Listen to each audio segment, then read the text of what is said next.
কাজ করতে পারলে করব, আর না হয় অপারগ হলে দায়িত্ব ছেড়ে দেব।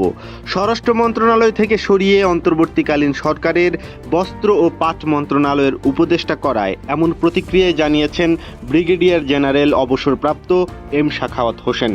গতকাল শুক্রবার অন্তর্বর্তী সরকারের পুরাতন উপদেষ্টাদের মধ্য থেকে ৮ জনের দপ্তর পুনর্বণ্টন হওয়ার পর শনিবার এই মন্তব্য করেন তিনি।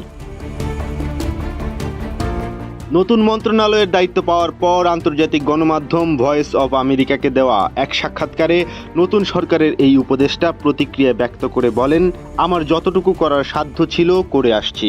এখন যেখানে দিয়েছে সেখানে কাজ করতে পারলে করব, আর অপারগ হলে চলে যাব। উল্লেখ্য, গত 12 আগস্ট সাংবাদিকদের সাথে আলাপকালে স্বরাষ্ট্র মন্ত্রণালয়ের দায়িত্ব পাওয়া এই উপদেষ্টার আওয়ামী লীগকে উদ্দেশ্য করে করা একটি মন্তব্য ঘিরে সমালোচনা তৈরি হয়। স্বরাষ্ট্র মন্ত্রণালয়ের সভাকক্ষে সাখাওয়াত হোসেন ভারতে থাকা সাবেক প্রধানমন্ত্রী শেখ হাসিনাকে দেশে ফেরার পরামর্শ দেওয়ার পাশাপাশি আওয়ামী লীগকে নতুন মুখ নিয়ে দল গোছানোরও পরামর্শ দেন। প্রথমে তার এমন বক্তব্যের পর তাৎক্ষণিক প্রতিবাদ জানায় বৈষম্য বিরোধী ছাত্র আন্দোলন। এমনকি তার পদত্যাগের দাবিতে বিক্ষোভ মিছিল করে কয়েকটি রাজনৈতিক দল। এর পরদিন তিনি আবার গণমাধ্যমে এমন বক্তব্য প্রদানের জন্য দুঃখ প্রকাশ করেন এবং তাকে ভুল না বোঝার আহ্বান জানান। তবে এই বিষয়ে প্রতিক্রিয়া দেন সাবেক প্রধানমন্ত্রী শেখ হাসিনার পুত্র সজীব ওয়াজেদ জয়। এক ভিডিও বার্তায় জয় বলেন, স্বরাষ্ট্র উপদেষ্টা বাংলাদেশের একটি বড় দল হিসেবে আওয়ামী লীগকে পুনর্গঠন করতে বলেছেন, অথচ তাকে হুমকি দেওয়া হচ্ছে।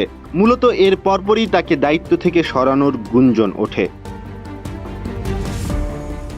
গত 5 আগস্ট ছাত্র জনতার তীব্র গণ আন্দোলনের মুখে শেখ হাসিনা সরকারের পতনের পর 8 আগস্ট অন্তর্বর্তী সরকারের প্রধান হিসেবে দায়িত্ব নেন নোবেলজয়ী ডক্টর মোহাম্মদ ইউনূস। অন্য উপদেষ্টাদের সঙ্গে ওই দিন স্বরাষ্ট্র উপদেষ্টার শপথ নেন এম সাখাওয়াত হোসেন। শুক্রবার তাকে স্বরাষ্ট্র থেকে সরিয়ে দেওয়ার পাশাপাশি উপদেষ্টাদের দায়িত্ব পুনর্বণ্টন করা হয়।